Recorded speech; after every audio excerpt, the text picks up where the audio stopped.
오늘은 출애굽에 대해서 좀 말씀을 좀 드리려고 합니다. 구약 성경에 나타난 실제 사건들은 신약 시대에 와서 눈에 보이지 않는 교회의 영적 경험들을 표상하고 있습니다. 그렇죠? 성경에 십자가 이전과 십자가 이후로 십자가 이전에 있었던 그런 실제 사건들이 신약에 와서 교회의 영적인 경험들로 표상되어 있는 것을 우리가 알 수가 있습니다. 특히 출애굽의 경험은 더욱더 그러합니다. 그러면 과거의 출애굽의 경험이 바로 현재 우리의 출애굽하는 그런 경험이 되는 것을 우리가 잘 알고 있습니다. 그래서 우리들이 개인적으로 죄에 노예된 상태에서 해방되어 나오는 경험을 표상하는 것이며, 또한 하나님의 교회가 마지막 시대 바벨론의 가르침과 그 실제 세력으로부터 나오는 경험을 말해주는 것입니다. 우리 먼저 성경 말씀 고린도전서 10장에 있는 말씀을 좀 펴서보십시다. 고린도전서 10장 1절부터 4절까지 있는 말씀을 제가 읽겠습니다. 고린도전서 10장 1절부터 4절까지 있는 말씀 먼저 보십시다. 형제들아, 너희가 알지 못하기를 내가 원치 아니하노니 우리 조상들이 다 구름 아래에 있고 바다 가운데로 지나며 모세에게 속하여 다 구름과 바다에서 침례를 받고 다 같은 신령한 식물을 먹으며 다 같은 신령한 음료를 마셨으니 이는 저희를 따르는 신령한 반석으로부터 마셨음에 그 반석은 곧 그리스도시라. 여기 보니까 옛날에 이스라엘 백성들이 애굽에서 출애굽한 그 사실을 말씀하시면서 우리가 죄 가운데서 나오는 그런 영적인 경험으로 여기에 이제 표상해서 말씀하신 것을 볼 수가 있습니다. 9절부터 11절까지 보십시다. 9절부터 11절까지 저희 중에 어떤 이들이 주를 시험하다가 뱀에게 멸망하였나니 우리는 저희와 같이 시험하지 말자. 저희 중에 어떤 이들이 원망하다가 멸망시키는 자에게 멸망하였나니 너희는 저희와 같이 원망하지 말라. 저희에게 당한 이런 일이 거울이 되고 또한 말세를 만난 우리의 경계로 기록되었느니라 그랬습니다. 그러므로 여기에 이제 사도 바울의 말씀을 읽어봐도 옛날 출애굽은 현재 이 현대 출애굽과 우리의 개인적인 죄에서 나오는 경험들과 또한 교회가 또한 잘못된 경험, 잘못된 가르침에서 나오는 그런 현대 출애굽으로 적용시킨 것을 우리가 볼 수가 있습니다. 자, 요한계시록 15장을 보겠습니다. 요한계시록 15장 1절부터 8절까지입니다. 요한계시록 15장 1절부터 8절까지 있는 말씀을 보십시다. 이렇게 말씀되어 있습니다.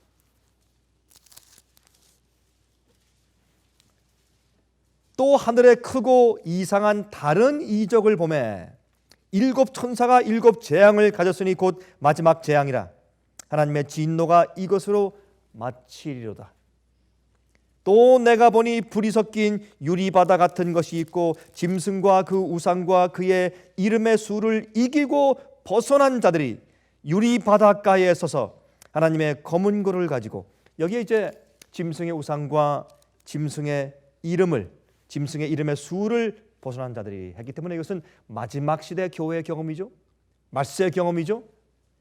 그 경험을 설명하시면서 그렇게 이제 그러한 마지막 환난을 벗어난 자들이 유리바닷가에 서서 하나님의 검은 걸 가지고 찬송을 부르는데 무슨 찬송을 부릅니까? 하나님의 종 모세의 노래, 어린 양의 노래를 불러 가로되. 여러분, 출애굽의 노래죠. 여러분, 모세의 노래는 이스라엘 백성들이 노예로 애굽에 종살이 하다가 풀려 나와서 출애굽한 그 사건을 나중에 예수님의 은혜와 능력으로 주님의 보혈로 우리가 죄 속박에서 노예에서 해방돼 나온 사건과 맨 마지막에 하나님의 교회가 바벨론의 그 오류에 거기에 더럽히지 아니하고 정결한 처녀로서 정절을 지키면서 마지막에 그 짐승의 우상에게 경배하지 아니하고 그 이름의 수를 이기고서 승리한 경험을 여기 말씀하기를, 그래서 모세의 노래를 부르면서 어린 양의 노래를 부른다고 이렇게 설명을 하신 것입니다. 자, 그들이 하나님의 종 모세의 노래 어린 양의 노래를 불러 가로되 주 하나님 곧 전능하신 이시여 하시는 일이 크고 기이하시도다. 만국의 왕이시여 주의 길이 의롭고 참되시도다. 주여 누가 주의 이름을 두려워하지 아니하며 영화롭게 하지 아니하오리까. 오직 주만 거룩하시니이다. 주의 의로우신 일이 나타났음에 만국이 와서 주께 경배하리다 하더라. 또 2일 후에 내가 보니 하늘의 증거 장막의 성전이 열리며, 여기 보니까 여기 있는 말씀이 모세의 노래와 또한 어린 양의 노래를 부르는 그 경험을 할 때가 언제입니까? 하늘의 증거 장막 성전이 열립니다. 다시 말해서 그것은 지성소죠. 지성소 안에 언약궤가 있죠. 그것을 증거 장막이라고 그러죠. 증거궤, 언약궤, 법궤 다 같은 말이죠.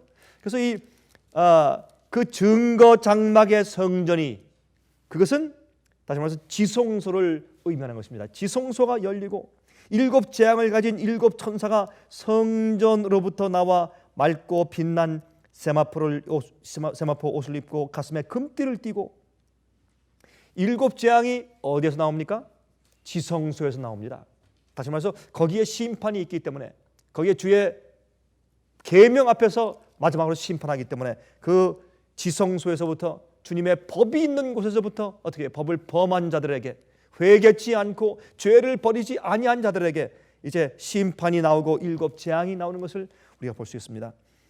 내 생물 중에 하나가 세세 계신 하나님의 진노를 가득히 담은 금대접 7을 그 7 천사에게 주니 하나님의 영광과 능력을 인하여 성전에 연기가 차게 되매 7 천사의 7 재앙이 마치기까지는 성전에 능히 들어갈 자가 없더라 그랬습니다. 그래서 여기 있는 말씀 보니까 분명히 이 출애굽 사건은 옛날에 있던 사건인데 마지막 시대, 마지막 그 짐승의 환란에서부터 나오는 백성들에게 적용됩니다. 그렇죠? 그리고 또한 개인적으로는 물론 예수 그리스도의 보혈의 은혜와 능력으로 우리가 죄에 노예되고 속박된 데서 해방되는 것을 의미하죠. 로마서 8장 1절에 말씀하기를 우리가 성령과 생명의 법이 우리를 죄와 사망의 법에서 해방하였다고 말했습니다. 그래서 그리스도인들에게 정죄이 없다고 했습니다. 우리는 해방된 사람들입니다. 그렇죠? 그런 개인적으로 적용되지만 특별히 여러분 단체적으로, 교회적으로 이스라엘 백성들이 종된 데서 나왔는데, 마지막 백성들이, 여러분 여자의 남은 무리가 어떤 교파를 말하는 것이 아니고 마지막 하는 백성들, 참 교회가 이 세상에서 속박되어 있던 바벨론의 잘못된 오류의 가르침에 속박해서 잘못된 바벨론의 취하게 하는 포도주에서, 취하게 하는 그 포도주로부터 해방돼서 나오는 경험들이에요. 그렇게 나오면서 그들은 엄청난 핍박을 받게 되는 것입니다. 많은 사람들이 순교당하게 될 것입니다. 그렇죠? 그런 경험을 하면서 그들이 어떻게 해요? 또 모세의 노래를 부르는데, 옛날에 부른 그 모세의 노래가 마지막 시대에 무엇이 됩니까? 어린 양의 노래가 되는 것입니다. 해방되는 경험, 해방되는 경험.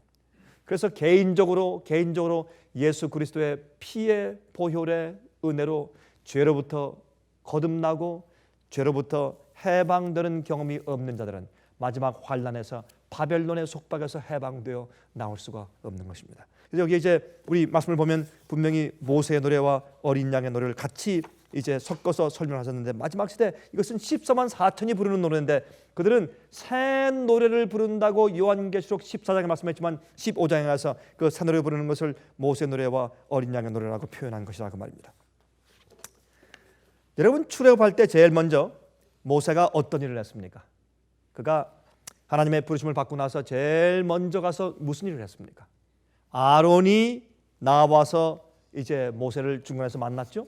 만나서 이제 그 둘이 같이 이제 바로 왕한테 갑니다.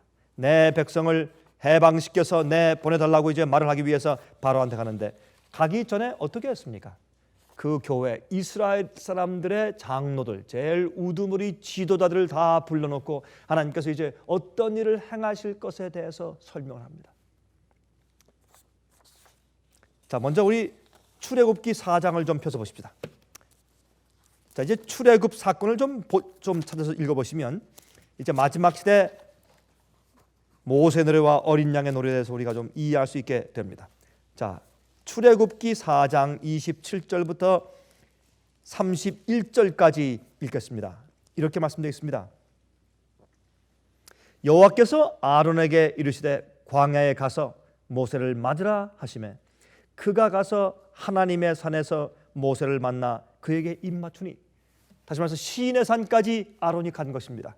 가서 모세를 만났습니다. 그리고 얼마나 그들이 반가웠겠습니까? 이제 형제가 주님의 일을 같이 하기 위해서, 이 형제가 한 사람은 어떻게 해요? 광야에 가 있었고 한 사람은 하나님의 교회에 있었어요.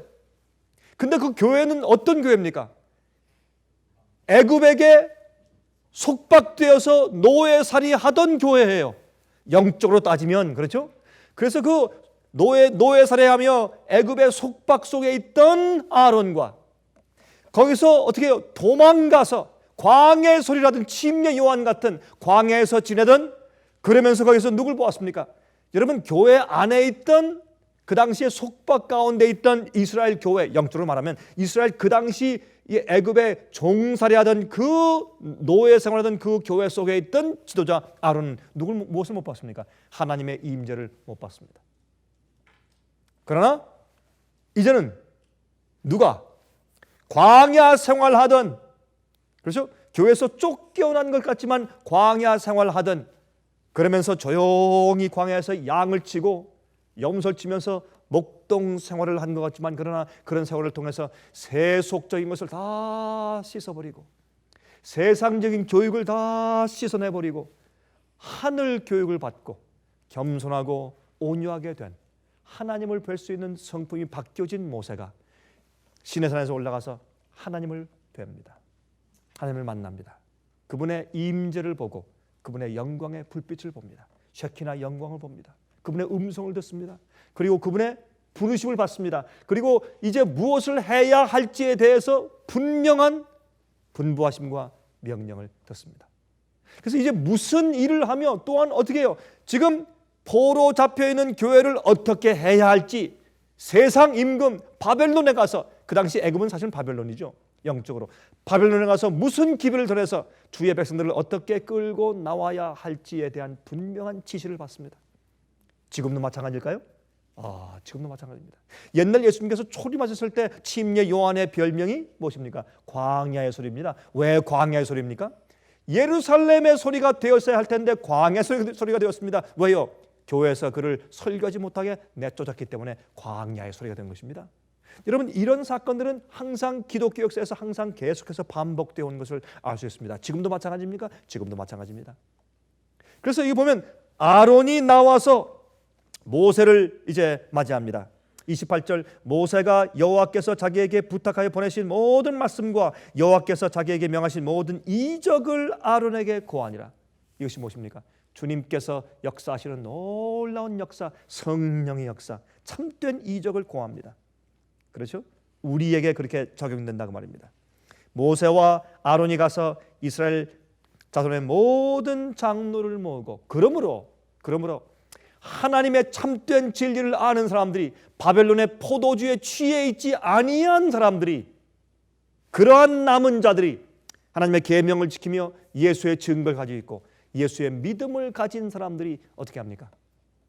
애굽에서 종노릇하며 노역하고 있는 그 지도자들을 불러내서 무엇을 말해줍니까? 하나님께서 어떤 일을 하실 것에 대해서 미리 알려줍니다. 그래서 누가? 아론과 모세가 광야에서 준비하던 주의 종과 노역하는 애굽 바벨론에 있던 주의 종이 합쳐져서 무슨 일을 합니까? 주의 백성들을 애굽에서 바벨론에서 나오라고 하는 그런 음성을 바라고 또한 그 남은 자들을 불러냅니다. 이것은 상당히 아주 영적인 그런 상징을 우리에게 말해주고 있다고 생각을 하는 것입니다.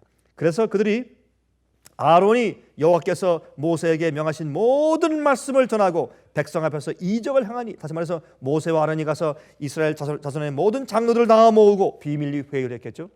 다 막사에서 어떻게 해요? 노예 살이하고 있는 이스라엘 백성들의 그 책임자들을 다 모은 다음에 아론이 여호와께서 모세에게 명하신 모든 말씀을 전하고, 여러분, 그 모세가 주여 여호와여 나는 내 입이 둔하여 내가 말할 줄 모릅니다 할 때 그가 40년 동안 미디안 광야에 살면서 유창하던 애굽 학문과 애굽 언어가 좀 둔해졌던 모양입니다. 확실히. 그래서 어떻게 해요? 말 잘하는 지금 계속해서 애굽에 살아온 너희 형한테 대신해서 말하게 하라. 그래서 그 다음부터 이제 어떻게 해요? 바로한테 가서도 또 여기 이제 이스라엘의 장로들을 모아서도 실제로 말한 사람은 모세 대신에 아론이 해온 것을 우리가 볼 수가 있습니다. 그래서 이제 아론이 하나님께서 모세에게 어떤 일을 행하시고 어떤 기적을 행하신 것을 다 얘기해주고 또 어떻게 했습니까? 하나님께서 모세에게 내가 너에게 보여준 이 이적을 가서 보여주라. 어떻게 했습니까? 손을 품속에 넣었다 빼니까 문둥병이 됐죠. 또 넣었다 빼니까 또 나왔습니다. 그런 이적, 또 지팡이를 던지니까 뱀이 되고 이런 이적을 보여줬겠죠. 사람들이 깜짝 놀랐습니다. 그때 31절에 가서 백성이 믿으며 여호와께서 이스라엘 자손을 돌아보시고 그 고난을 감찰하셨다 함을 듣고 머리 숙여 경배하였더라 그랬습니다. 머리 숙여 경배하였더라. 그런데 막상의 대부분의 이스라엘 백성들은 애굽에서 나가기를 원치 않았습니다. 왜요? 안이함과 편리함 때문에. 지금도 마찬가지입니다. 지금도 진리의 빛을 얘기해 주면 그게 진리인 줄 알고 밝은 것을 알지만 실제로 그대로 살기를 사람들이 꺼려합니다. 왜? 편리함 때문에, 자기 안이함 때문에. 또 무엇 때문에요? 이스라엘 백성들이 여러분 그러한 예언을 기대하고 알았습니다. 바라보고 있었습니다. 소망이 있었습니다. 그러나 막상 주님께서 그들을 출애굽시키겠다고 하는 그 말씀 들었을 때 그들이 많은 사람이 애굽에서 나가기를 원치 않았는데 왜요? 안이함과 편리함과 또 전쟁의 두려움 때문에. 많은 사람들은 진리를 선택할 때 어떤 일이 생깁니까? 투쟁이 생깁니다.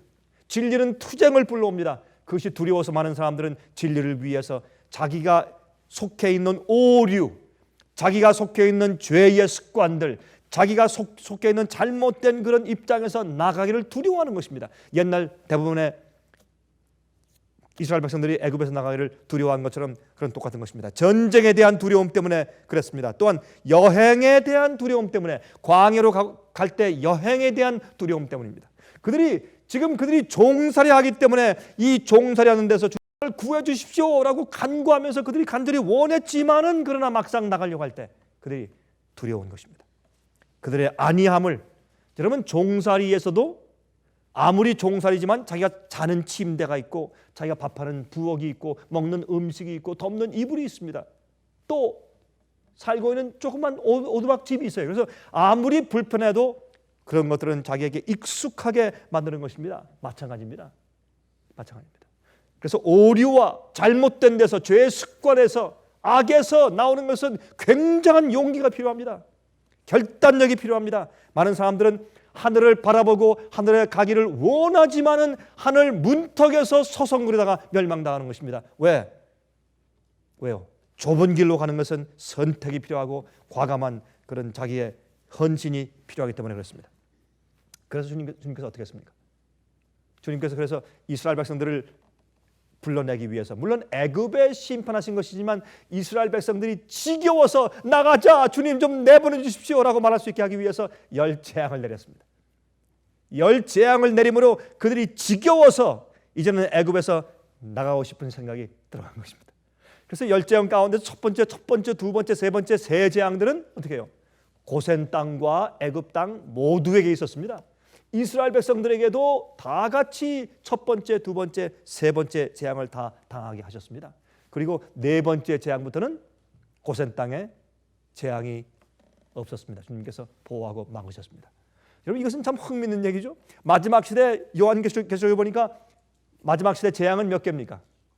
7개, 7재앙. 왜 그렇습니까? 그것은 마지막 시대의 주님의 백성들은 이 세상이 너무 지겹고 이 세상에 더 이상 살고 싶은 마음과 의향이 전혀 없기 때문에, 하늘 가고 싶은 의향이 마음 가운데 100%이기 때문에 주님께서 어떻게 해요? 그들에게 재앙을 당할 그런 일을 하실 필요가 없습니다. 그러므로 세상의 악인들에게만 심판하시기 위해서 7재앙을 주시고 주의 백성들은 절대로 재앙에 포함되지 않는 것입니다. 그래서 애굽 땅이 지겹게 만들었습니다. 여러분들은 이 세상이 지겹습니까? 하늘 가기 원하십니까? 정말입니까? 우리 가슴에 손을 얹고 좀 생각을 좀 해보셔야 돼요. 정말로 세상이 싫고 하늘이 그리운지, 정말 우리는 정말 애굽에서 나가고 싶은 것인지. 근데 그 마음은 감정적으로는 그래요. 근데 막상 우리가 그 일을 행할 때 두려워하는 것입니다. 오리에서 나가고 죄의 습관에서 나오고 어떤 것을 버리고 포기하고 그런 일을 할 때, 실제적으로 행동을 옮기려고 할 때 우리가 두려워하고 주저하는 것입니다. 근데 우리 감정적으로는 주여 나는 하늘과 원합니다. 나는 세상에 있습니다. 기도를 하지만 그러나 실제 우리 생활에서 그렇게 하지 않는 경우들이 많이 있는 것입니다. 또한 이 열 재앙은 애굽의 신들 위에 재앙들이 많은 것이죠. 애굽의 신들에게 재앙을 주님께서 임하셔서 그들이 믿는 이 우상 숭배가 얼마나 허무한가 하는 것을 알게 하시기 위해서 그 모든 애굽의 신들에게 재앙들을 내린 것이에요. 피재앙 무엇입니까? 그 당시에 나일강은 애굽 사람들에게 신이었습니다. 그들은 매년마다 애굽의 그 나일강 그 변에서 그들이 특별한 제사를 드렸습니다. 우상이었습니다.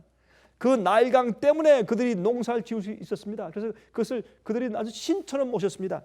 그 나일강에게 주님께서 재앙을 내리셔서 피가 되어서 악취가 나고 모든 생물이 그 강의 생물이 다 죽고 지긋지긋했지 않겠어요? 그래서 그들이 지금까지 그들을 축복하고 그들에게 참 번성케 하고 복을 준 것처럼 생각되었던 나일강이 지긋지긋한 곳이 되었습니다. 마찬가지로 여러분, 우리가 이 세상에 살면서 우리에게 안위함을 주고 편리함을 주고 저것 때문에 그래도 우리가 지금까지 살 수 있다 한 그런 모든 것들이 지겨운 물건으로 변할 것입니다. 우리의 뱅크 어카운트, 우리의 쌀독, 우리의 집들, 자동차, 또 무엇입니까? 우리의 사람들에게 받는 평판과 인기들, 또 무엇이 있습니까? 우리의 학위, 우리 공부, 교육, 또 무엇이 있습니까? 모든 것들이 우리의 또 아름다운 내 얼굴들, 멋지게 생긴 내 몸매들, 이런 모든 것들이 우리가 지겹도록 믿고 냄새나는 것들이 될 것입니다. 그렇게 해야 우리가 세상에 있는 모든 세속이 우리 속에서 다 녹아서 빠져나가게 되는 것입니다. 주의 백성들은 이 세상 살기에 지긋지긋하도록 하는 그런 심령을 갖게 될 것입니다. 그러므로 앞으로 주의 백성들이 앞으로 7재앙은 안 당하지만은 그 전에 무엇이요? 이 세상에서 고난을 당합니다. 시련이 있어요. 그것이 어떤 의미에서 새 재앙들이에요. 우리가 먼저 경험할 새 재앙들이에요. 그런 것들 때문에 우리가 지긋지긋해서 세상이 싫고 하늘을 가고 싶은 것입니다. 주님의 은혜요, 그것이. 주님의 은혜요. 또 파리 재앙. 여러분, 파리 재앙은 여러분 아십니까? 예수님을 귀신 들렸다고 그랬죠. 근데 귀신 들렸는데 그 귀신의 왕의 이름을 뭐라고 불렀습니까? 예수님 무엇이 들렸다? 바알세봅이 들렸다. 바알세봅. 예수님 보고 귀신의 왕인 바알세봅이 들렸다고 말을 했어요. 얼마나 그들에게 성령이 떠나고 그들이 양심에 화이 맞았으면 그런 말을 해요. 예수님이 바알세봅 들렸다. 그래서 병을 고치고 귀신을 쫓는 것이다. 말도 안 되는 얘기죠. 사람이 성령의 은혜가 떠나면 그렇게 어두워지는 것입니다. 그런데 이 바알세봅의 뜻은 파리의 왕이라는 뜻입니다. 파리. 바알세봅이 파리의 왕이에요. 왜 파리의 왕인 줄 아십니까? 그 당시에 파리의 신을 섬기는 그 파리의 왕의 이름이, 그 신의 우상의 이름이 바알세봅이었어요. 그래서 바알세봅은 파리니까, 여러분 파리는 어디에 가서 붙습니까? 썩은 것, 죽은 것, 그렇죠? 그런 데 가서 붙죠. 그래서 그것이 바알세봅이에요. 영적으로 죽은 상태입니다. 썩은 상태예요. 파리는 그런 데 갖다 달라붙는 것입니다. 또 개구리는 바알신이 말이죠.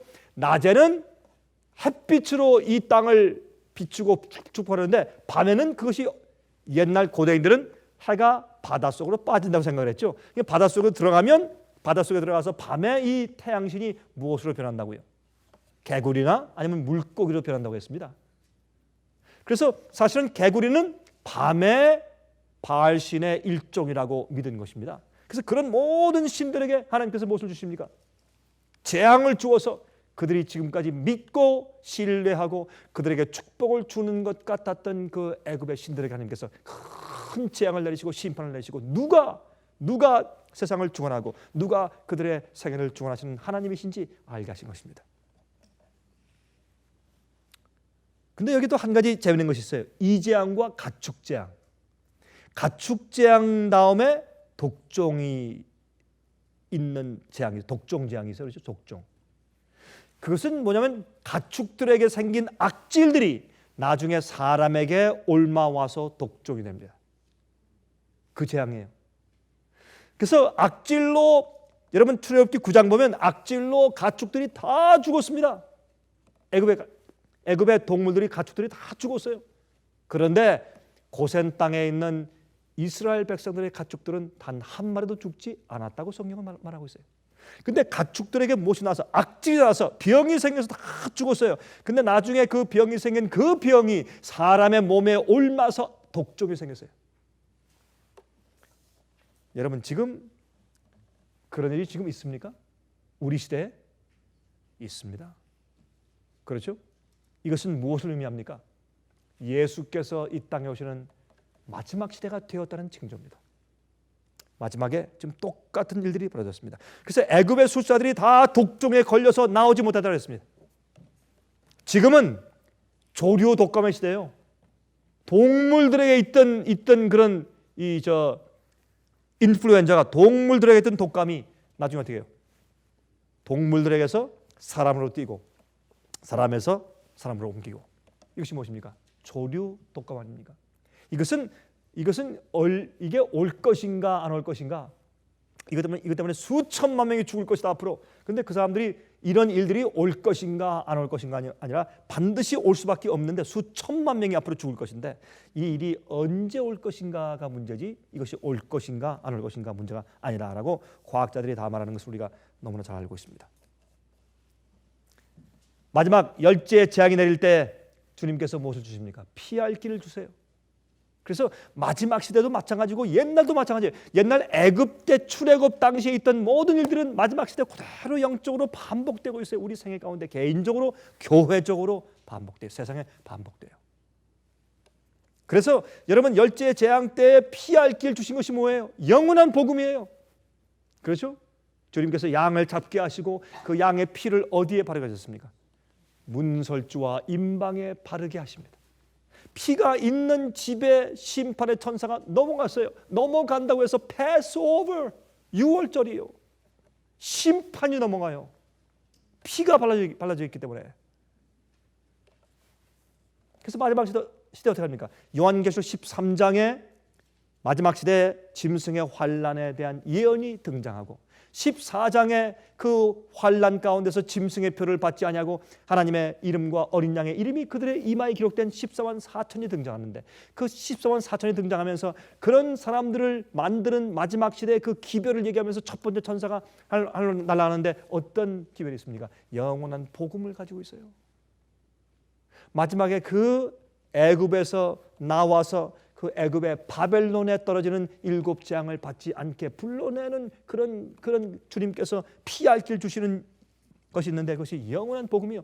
그 영원한 복음은 변치 않는 복음이에요. 변질되지 않는 복음이에요. 그래서 영원합니다.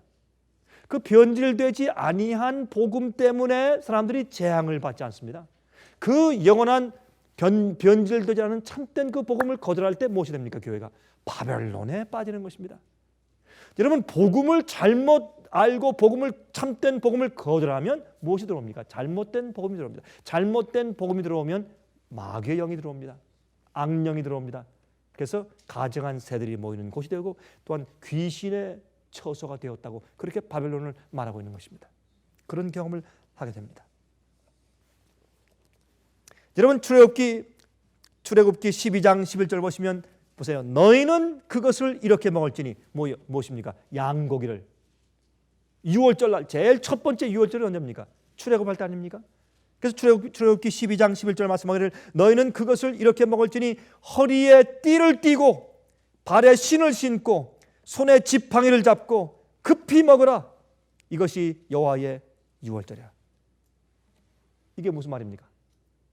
왜 이렇게 급히 먹어야 합니까?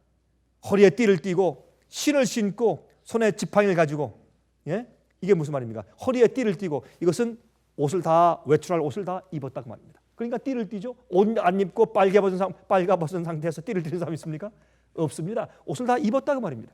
띠를 띠고 발에 신을 신고 손에 지팡이를 잡고 그리고 그것을 급히 먹습니다. 이것은 무엇입니까?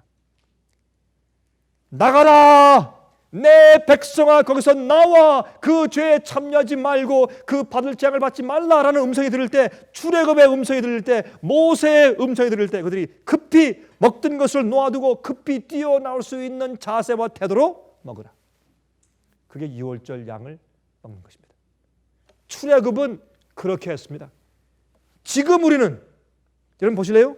똑같은 12장입니다. 그런데 누가복음이에요. 출애굽기 12장 말고 누가복음 12장 35절 36절 보세요. 누가복음 12장 35절 36절 허리에 띠를 띠고 등불을 켜고 서 있으라. 너희는 마치 그 주인이 혼인집에서 돌아와 문을 두드리면 곧 열어주려고 기다리는 사람과 같이더라. 이게 무슨 말이에요? 같은 얘기 아니에요? 예수님께서 지금 하늘에서 혼인 예식을 하고 있어요. 결혼식을 하고 있어요. 누구와? 새 예루살렘 성과 결혼식을 하고 있어요. 그 성은 교회를 상징합니다. 우리는 산돌처럼 하나님의 교회로 이제 지어 가고 있다 그랬어요. 근데 새 예루살렘 성전은 어떻게 영적인 표상으로서 12가지 보석으로 지어지고 있습니다. 12대문, 12기초석, 그렇죠? 그 하나님의 교회와 주님께서 지금 결혼, 혼인 예식을 진행 중에 있어요. 예수께서 말씀하기를 내가 가서 너희가 있을 곳을 예비하면 내가 다시 와서 너희를 내게로 영접하여 나 있는 곳에 너희도 있게 할 것이라고 말씀했어요. 그것은 뭐냐면 그것은 그 당시에 유대인들의 결혼 풍습을 말한 말씀입니다. 옛날에 결혼식을 할 때 이렇게 했습니다. 아버지끼리, 신랑의 아버지와 신부의 아버지가 어릴 때부터 약속을 합니다. 당신 아들과 내 딸을 다 크면 장사하면 우리 혼인을 시키세 하고 약속을 합니다. 그리고 이제 어느 정도 좀 크면 혼인 예식하기 전에 이제 그 아들을 좀 데리고 아마 사춘기겠죠. 그 당시에 이제 결혼할 때 20세부터 23세 사이에 결혼을 많이 했으니까. 그러니까 이제 사춘기를 거의 벗어나지 못한 그런 아들을 데리고 또한 아직까지 사춘기에 있는 그 딸을 데리고 그 아버지가 아들과 딸을 끌고서 이제 그 동네 중간에 있는 우물 곁으로 모입니다. 모여서 만납니다. 그러면 이 아들은 그 아버지 뒤에서 힐끗힐끗 그 자기의 아내들 사람들의 그 눈을 그 아내들 사람들의 얼굴을 쳐다보는 것입니다. 옛날에 우리 한국에서 정말 이 중매 결혼하듯이 어떤 사람들은 결혼식 날 제일 처음 얼굴 보았다는 사람들 있지 않습니까? 옛날에 우리 할아버지 할머니들 말이죠. 제일 처음 결혼식 날 이제 면섭을 벗기면 이게 내 아내구나 이렇게 하는 그런 경험들 말이죠. 그런 식으로 이제 아버지 뒤에서 이 신랑감이 말이죠. 이 남자가 지금 가슴이 두근거리면서 내 아내들 그 여자가 얼마나 알이 따올까 이렇게 쳐다봅니다. 그러면 그 딸도 참 수줍어서 고개를 들지 못하지만 그러나 이렇게 정말 조심스럽게 아버지 등 뒤에서 자기 남편들 그 남자를 쳐다보는 것입니다. 그때 이 아버지와 이 아버지끼리 모여서 그들이 악수하면서 이제 정말 이제 어떻게 우리가 결혼식을 할까? 날짜를 정하고 몇 년 뒤에 할 것인가? 어떻게 할 것인가? 초청은 어떻게 할 것인가? 누가 무엇을 맡을 것인가? 그렇게 대화를 하는 동안에 또 이제 부인이 가지고 올 지찬금은 얼마일 것인가? 이거 다 대화하는 동안에 그때 이 신랑감과 신부감은 조용히 만나는 것입니다. 만나면서 제일 처음에 이 신랑감이 이렇게 말하는 것입니다. 아가씨, 우리 아버지 집에 있을 곳이 많습니다. 우리 아버지 집에 살 방이 많습니다. 우리 식구들이 많기 때문에. 그런데 내가 당신과 내가 살 방을 내가 또 지을 겁니다. 내가 돌아가서 이제부터 내가 당신을 보았으니까 내가 당신을 사랑합니다. 이제부터 당신과 내가 살 그 방을 내가 꾸밀 것입니다. 돌아가서 내가 벽돌을 쌓고 구두를 놓고 그다음에 그 벽을 쌓고 또 지붕을 얹고 그렇게 우리가 살 그 집을 다 마련하면 내가 와서 당신을 내게로 나 있는 데 영접해서 당신이 앞으로 내가 있는 곳에 영원히 같이 살 것이요. 그렇게 말하는 것이 그것이 예수님의 재림의 허락이었어요. 그것이 그 당시 결혼식의 풍습이었습니다. 예수님께서 그 풍습의 대화를 가지시고 예수님께서 우리를 데리러 오시는 재림의 허락으로 요한복음 14장에 말씀을 해주시는 것이에요. 주님께서 사실은 신부인 교회와 결혼 예식 중에 있어요. 우리가 지금 이 귀한 보석 돌로 산돌로 우리가 그 교회의 이모저모에 지금 끼어져서 우리가 예루살렘의 벽들을 이루고 있는 것입니다. 이럴 때 그 주인이 혼인집에서 돌아와 문을 두드리면 곧 열어주려고 기다리는 사람과 같이다. 이게 무슨 말입니까? 출애굽하는 겁니다. 종노릇하는 데서, 묶여있던 데서 어떻게 해요? 명령만 나가자, 내 백성아 거기서 나와 하면 어떻게 해요? 뛰어나갈 수 있는 자세를 가지고 살라고 말입니다. 허리띠를 띠고, 예? 신발을 신고 등불을 켜고. 왜 등불을 켭니까? 밤중이에요. 어두운 때입니다.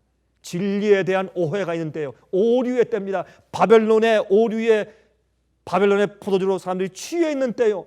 오류의 어둠으로 세상이 깜깜한 때요. 그때 등불을 켜서 들고 주님께서 언제 오시는지, 언제 재림하시는지 학수고대하면서 주님께서 오시는 징조만 있으면 그냥 뛰어나갈 수 있는 그런 태도를 가지고 살라 그 말입니다.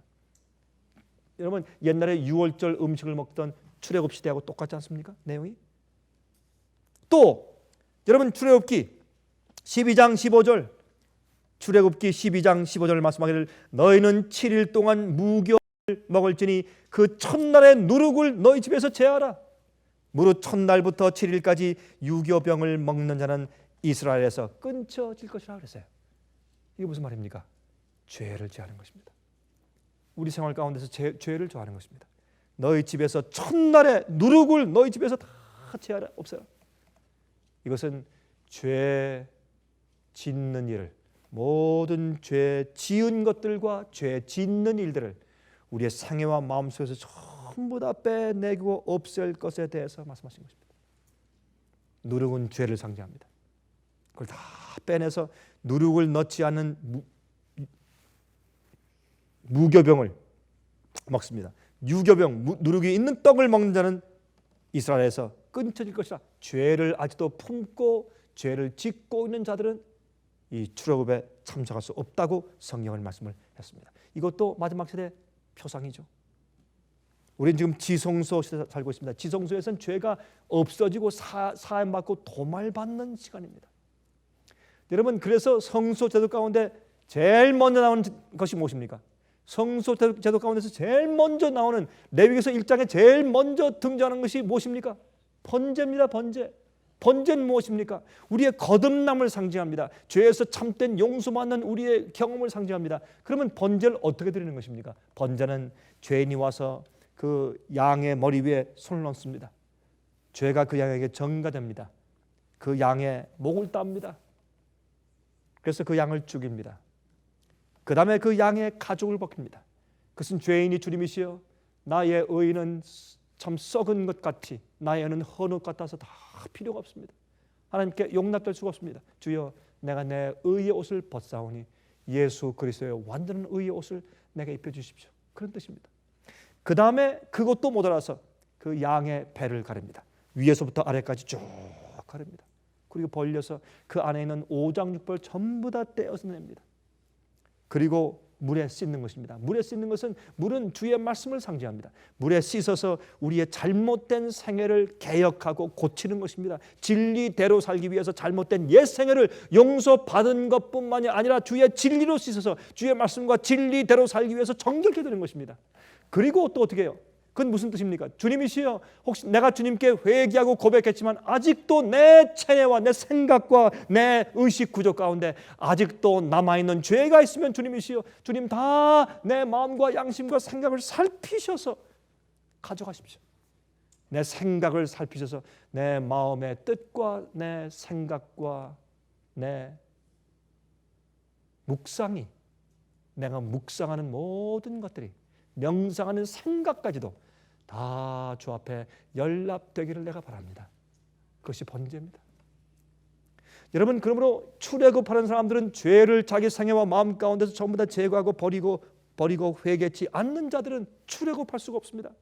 그래서 마지막 시대 바벨론에서 나오는 자들은 그 죄와 그 받을 재앙을 받지 말라, 그 죄에 참여하지 말고 그 받을 재앙을 받지 말라고 설명했습니다. 재앙은 죄를 품고 있는 자들에게 임하는 것이기 때문에 그렇습니다. 여러분, 홍해를 건너는 경험을 좀 보십시다. 처음에는 어떻겠습니까? 여러분, 여기 읽어보시면 하나님께서 그들을 어떻게 해요? 정확하게 어디를 가서 어디를 돌아서 어딜 가라 정확하게 그렇게 가는 그 위치를 선정해서 어디에 가서 진을 치라고 말씀해 주세요. 근데 가라고 진을 쳐서 말씀해 주신 장소가 어디입니까? 사면초가요. 여러분 지리를 보시면 주께서 말씀하신 그 지도는 어디냐면 왼쪽도 절벽이고 오른쪽도 절벽이고 앞에 보이는 것은 홍해입니다. 바다입니다. 꼼짝달싹 못하게 도간에 든 쥐요. 주님께서는 그렇게 인도하셔요. 우리 인도하실 때 우리가 어떻게 해요? 이젠 도무지 주님의 능력과 은혜가 아니면 내가 할 수 없다 라고 하는 그러한 처지에 우리를 처하게 하셔서 주님께서 우리를 구원하시는 믿음으로 말미암는 의를 경험하게 하십니다. 그래서 믿음으로만 주님의 의와 주님의 기적을 경험하는 것입니다. 우리의 경제적인 어려움, 우리의 정신적인 두려움, 참 고충, 스트레스, 사람들이 주는 어려움, 그렇죠? 세상에서 겪는 어떤 시련들, 내가 아무리 승리하고 버리려고 애를 써도 자꾸 밀려오는 나의 죄의 습관들, 내 연약함들, 도무지 내 힘으로 할 수 없이 완전히 도간에 든 쥐처럼 사면초가로 이리 갈 수도 없고 저리 갈 수도 없고 앞으로 갈 수도 없고 뒤로 갈 수도 없고 오른쪽으로도 안 되고 왼쪽으로 안 되고 완전히 사면초가로 완전히 코너에 몰린 그런 경험을 할 때 하늘로 올라갈 수밖에 없는 그런 경험을 할 때 주님께서 우리와 함께 하시는 것입니다. 그런 경험을 통한 사람들이 어떻게 해요? 홍해를 건넙니다. 그래서 옛날에 여러분 출애굽을 할 때 홍해를 건널 때 그들이 그런 경험을 했어요. 근데 여러분 우리가 이런 생각을 하죠. 그들이 이제 죽었다. 이제 뒤에는 바로의 군대가 600대 이상 되는 그런 그 당시에 그 병걸 이끌고 달려오는데 군대들과 함께 쫙 달려오고 있고 앞에는 바다고 왼쪽으로 갈 수 없고 오른쪽으로 갈 수 없고 완전히 죽게 되었을 때 그들이 원망하기를 우리를 죽여서 장사 지낼 데가 없어서 아니 애굽에 그런 땅이 없어서 이 광야에 나와서 우리를 죽이게 하느냐 소리를 지르고 돌을 쳐서 모세를 죽이려고까지 했죠. 그렇게 위기 가운데 있었습니다. 그만큼 엄청난 입장이었는데 그때 주님께서 그들에게 이제 홍해를 가르칠 때 어떻게 했습니까? 모세야 지팡이를 들어라 할 때 지팡이를 들으니까 그냥 옛날에 그저 10개 영화 볼 때 영화에 보이는 것처럼 그냥 몇 초 동안 그렇게 갈라진 것으로 사람들이 생각을 합니다. 여러분 그렇지 않습니다. 한번 보시겠어요? 출애굽기 14장 21절. 출애굽기 14장 21절입니다. 이 보세요. 어떻게 말씀하십니까? 모세가 바다 위로 손을 내어 민데 여호와께서 큰 동풍으로 밤새도록 바닷물을 어떻게 해요? 물러가게 하시니 물이 갈라져 바다가 마른 땅이 된지라. 주님께서 그렇게 해 주시기로 약속을 하시고 주님께서 우리 생애를 책임지실 것이기 때문에 그 장소에 갖다 놓으셨어요. 거기 가 있으라. 그렇게 진리로 살아라. 그렇게 말해라. 그렇게 믿어라. 그렇게 해라. 그렇게 버려라. 그렇게 포기해라. 하신 분은 주님 아니세요, 여러분? 거기 가서 여기 와서 여기 있으라. 그건 주님께서 하신 것이 아니냐, 말씀하신 것이 아니냐 말이에요. 나의 처한 입장이 아니에요. 여러분 여러분들이 그렇지 않다면 여러분 생각을 바꿔야 되죠. 잘못된 거죠, 그렇죠? 주님께서 가라고 하시고 믿으라고 하시고 그렇게 살라고 하시는 그 장소에 우리가 있어야 합니다. 그러면 맨 마지막 시대 어떻게 됩니까? 사면초가에 옴짝달싹 할 수가 없어요. 주님께서 기적을 베푸시지 않으면 홍해를 가르지 않으시면 우리가 갈 곳이 없어요. 갈 길이 없어요. 그런데 주님께서 눈에 보이게 쫙 봤지 이렇게 안 하세요. 서서히 앞에 있는 홍해를 가르세요. 밤새도록 바람이 불어서 가르세요. 주님께서 말씀으로 즉각 빛이 이스라엘 했을 때 빛이 있은 그 주님께서 왜 1초 동안 그 강물 그 바닷물 가르는 거 아무 일도 아니죠. 그건 아무것도 아니죠. 근데 그렇게 하지 않으셨어요. 그 뒤에 어떻게 해요?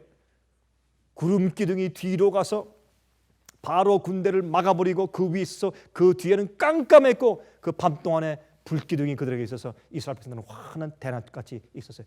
대낮처럼 환한 불기둥 밑에서 밤새도록 바다가 갈라지는 것을 눈으로 목격했어요. 우리는 흑암이 있는 세상에 살지만은 진리의 빛을 가지고 있어요. 광명한 진리의 빛은 구름 기둥이 아닌 구름 기둥은 구름 기둥이 밤에는 무엇입니까? 불기둥이 있어요. 환한 불기둥이 있어요. 그리고 그 속에서 주님께서 다른 사람이 보지 못하지만 불기둥 밑에 있는 자들이 볼 수 있는 그런 방식으로 주님께서 서서히 우리 앞에 있는 바다를 가르시고 우리 앞에 있는 큰 산을 물러가게 하시고 주님의 기적을 베푸세요. 우리의 죄된 그런 모든 습관들과 파워에서 우리가 해방되어 나오게 하시고 어려웠던 그런 일들을 해결하시고 앞이 깜깜한 일에서 우리를 건지시는 주의 역사를 주님께서 행하신다고 말이에요. 마지막 출애굽을 경험하는 주의 백성들에게. 그 다음에 보세요. 그 다음에 22절부터 28절 보시면 이렇게 말씀되어 있어요. 이스라엘 자손이 바다 가운데 육지로 행하고 물은 그들의 좌우에 벽이 되니 애굽 사람들과 바로의 말들 병거들과 그 마병들이 다 그 뒤를 쫓아 바다 가운데로 들어오는지라. 새벽에 여러분 이스라엘 백성들이 얼마나 많았어요? 숫자가. 그들이 걸을 때 무슨 뭐 한꺼번에 건넜어요? 10분 걸렸어요? 아니요, 밤새도록 건넜어요. 밤새도록 건넜어요. 동풍이 불어서 밤새도록 그 물을 갈랐기 때문에 계속 바람이 불어가지고 그 밑에 갯벌이 마른 땅이 되었어요. 그래야 건너지. 그들이 어떻게 그 많은 사람들이 푹푹 빠지는데 어떻게 그 바다 밑에 갯벌을 건너요? 걸을 수가 없어요. 그래서 동풍으로 그 땅을, 여러분 주님의 섭리가 다 그래요. 우리 사람들은 물만 갈라지면 건널 줄 알지만 주님께서 물 알고 바닥도 책임지셔야죠. 그래서 마른 땅처럼 건너죠. 그래서 어떻게 해요? 바닥까지 마르게 하시느라고 동풍을 밤새도록 보내셨다고. 그 물이 갈라지는 것을 보면서 믿음으로 그들은 계속 건너갔는데 아마 제일 첫 번째 부대가 건너갈 때는 아직도 계속 갈라지고 있을 때 시작했을 것이에요. 믿음으로. 그래서 밤새도록 그들이 다 건넜을 때 구름 기둥이 거치니까 바로와 군대가 이때나 됐다, 따라가자, 바로 저기네. 그냥 자기들이 함정인지도 몰라고. 여러분 성령이 떠나가면요 눈이 보이질 않아요. 성령이 떠나가면 분별력이 없어요. 자기가 죽는지도 몰라. 그래서 그것이 마지막이에요. 그런데 이거 보세요. 새벽에 여호와께서 불구름 기둥 가운데서 애굽 군대를 보시고 그 군대를 어지럽게 하시며 그 병거 바퀴가 벗겨서 달리기에 극난하게 하시니, 아니 갑자기 어떻게 해요? 마른 땅이 다시 갯벌이 되었어요. 병거의 바퀴들이 전부 다 빠져버렸어요. 달릴 수가 없어요. 애굽 사람들이 가로되 이스라엘 앞에서 우리가 도망하자. 여호와가 그들을 위하여 싸워 애굽 사람들을 치시는도다. 여호와께서 모세에게 이르시되 내 손을 바다 위로 내어 밀어 물이 애굽 사람들과 그 병거들과 마병들 위에 다시 흐르게 하라 하시니 모세가 그 손을 바다 위로 내어 밀매 새벽에 미쳐 바다의 그 세력이 회복된지라. 다시 말해서 여러분 바다에 물을 가르실 땐 천천히 하셨는데 덮을 때는 순식간에 쫙 덮으셨어요. 주님께서. 그렇죠? 애굽 사람들이 물을 거스려 도망하나 여호와께서 애굽 사람들을 바다 가운데 엎으시니 물이 다시 흘러 병거들과 기병들을 덮되 그들의 뒤를 쫓아 바다에 들어간 바로의 군대를 다 덮고 하나도 남기지 아니하셨더라. 이 경험은 옛날 경험뿐만 아니라 앞으로 마지막 환난 통과하며 야곱의 환난 통과하며 고통당하는 주의 백성들에게 일어날 마지막 사건입니다. 옛날 출애굽은 마지막 시대 현대 출애굽을, 현대 출바벨론을 상징하는 그런 사건이었다 그 말입니다. 그래서 여러분 보세요. 자 이제 출애굽기 15장 1절부터 6절 모세의 노래가 나오죠. 홍해를 건넌 다음에 모세의 노래가 등장합니다. 보세요. 이때 모세가 이스라엘 자손이 이 노래로 모세와 이스라엘 자손이 이 노래로 여호와께 노래하니 일러스되 내가 여호와를 찬송하리니 그는 높고 영화로우시며 말과 그 탄자를 바다에 던지셨음이로다. 여호와는 나의 힘이요 노래시며 나의 구원이시로다. 그는 나의 하나님이시니 내가 그를 찬송할 것이요 내 아비의 하나님이시니 내가 그를 높이리로다. 여호와는 용사시니 여호와는 그의 이름이시로다. 그가 바로의 병거와 그 군대를 바다에 던지시니 그 택한 장관이 홍해에 잠겼고 큰 물이 그들을 덮으니 그들이 돌처럼 깊음에 내렸도다. 여호와여 주의 오른손이 권능으로 영광을 나타내시니이다. 여호와여 주의 오른손이 원수를 부수시니이다 라고 모세의 노래를 부릅니다. 그들이 홍해를 건넌 다음에 찬송의 노래를 부릅니다. 누가 했습니까? 주님께서 했습니다. 주님의 권능이 그 일을 행하셨습니다. 이스라엘 백성들은 아무것도 한 것이 없습니다. 주님께서 하셨습니다. 모세의 노래입니다. 승리의 노래입니다. 그것을 마지막 백성들이 14만 4천이 모세의 노래와 어린 양의 노래를 부른다고 했는데, 그러면 어린 양의 노래가 무엇이냐 말입니다. 요한계시록 17장 12절부터 14절 보세요. 요한계시록 17장 12절부터 14절 다음과 같이 말씀했습니다. 내가 보던 열부는 열왕이니 아직 나라를 얻지 못하였으나 다만 짐승으로 더불어 임금처럼 권세를 일시 동안 받으리라. 저희가 한 뜻을 가지고 자기의 능력과 권세를 짐승에게 주더라. 여러분, 이 열왕은 마지막 시대 열국의 연합체예요. 이것은 유엔이요, 전 세계 모든 나라가 다 하나로 연합한 그 세력이에요. 바벨론은 종교와 정치가 합친 것입니다. 옛날 중세기 때 교황권이 종교와 국가가 합쳐져서 핍박한 것처럼 똑같은 바벨론 세력이 마지막 시대에 세워집니다. 그래서 이 열 나라가 이 세상 전체 세계 연합국이 교황권에게, 짐승에게 모든 권력과 보좌를, 그들에게 능력을 그에게 줍니다. 그럴 때 보세요. 저희가 무엇입니까? 타락한 교회들과 타락한 세계 정치가들이, 나라들이, 바벨론 세력이, 교회와 국가가 합쳐진 그 마지막 바벨론 세력이 저희가 어린 양으로 더불어 싸워요. 예수님과 함께 싸워요. 그렇죠? 어린 양은 만주의 주시요 만왕의 왕이심으로 저희를 이기실 터이요 또 그와 함께 있는 자들 곧 부르심을 입고 빼내심을 얻고 진실한 자들은 이기리로다. 이것이 어린 양의 노래예요. 모세를 통해서 인도함 받아서 홍해를 건넌 사람들이, 이스라엘 백성들이 부른 것이 뭐예요? 모세의 노래예요. 승리의 노래예요. 그들을 죽이기 위해서 따라온 애굽의 백성들, 그 당시에 바벨론의 군대를 이기신 주님의 능력과 구원을 찬송했어요. 마지막 시대도 어떻게 합니까? 이 세상 전체가 타락한 교회들이 주의 남은 백성들, 참된 백성들을 죽이려고 어린 양과 함께 싸울 때 어린 양 옆에 주님과 함께한 백성들, 14만 4천은 어린 양과 함께 시온산에 서죠. 그렇죠?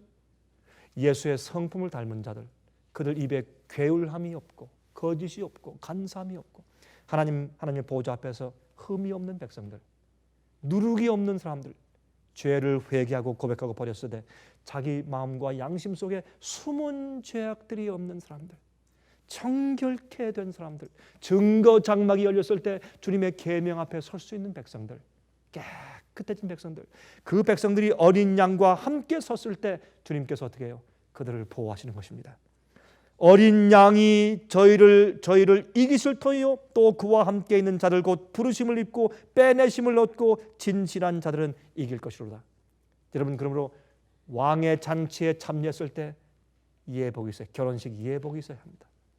그러므로 예복을 입은 자들을 예수께서 말씀하기를 뭐라고 말씀하셨습니까? 마태복음 22장에 부르심을 받은 자들은 많으나 택하심을 받은 자는 적다고 말씀했습니다. 그러므로 어린 양과 함께 서서 옷을 입고 있는 자들은 택한 자들입니다. 그 진실한 자들은 이긴다고 말씀했습니다. 그러므로 죄의 세력과 바벨론의 세력에서 구원받는 경험의 노래가 무엇입니까?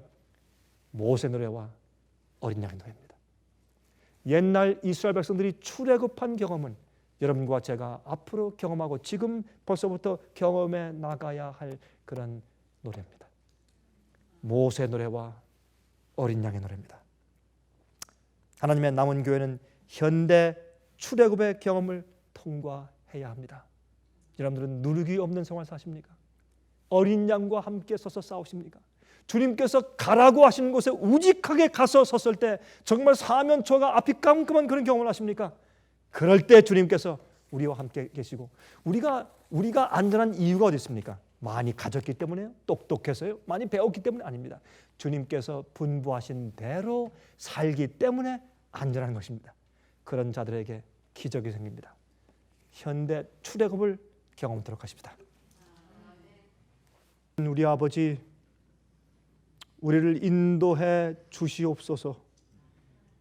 우리는 지혜가 없고 앞을 낼 수 없기 때문에 주님께 전적으로 신뢰하고 맡길 수밖에 없는 피조물들입니다. 주님이시여, 오늘 배운 것처럼 우리도 우리 죄의 속박에서 벗어나고 마지막 환난 통과하는 모세의 노래와 어린 양 노래 부르는 자들 되게 해 주시옵소서. 주님이시여, 반드시 바벨론에서 나오는 경험, 출애굽하는 경험이 저희 생애 가운데 매일의 실제적인 경험 되게 하시고, 주님께서 저희를 해방시키고 구원하시는 능력으로 임하실 때 주여 체험케 하시옵소서. 머리로만 알게 하지 마시고 우리의 생애 속속들이 주님의 구원의 역사를 경험케 해주시옵소서. 그래서 지금 키운 믿음이 마지막 홍해를 지날 때 믿음으로 나아가게 해주시옵소서. 우리를 구속하시는 예수 그리스도의 거룩하신 이름을 의지하여서 간절하게 기도합니다. 아멘.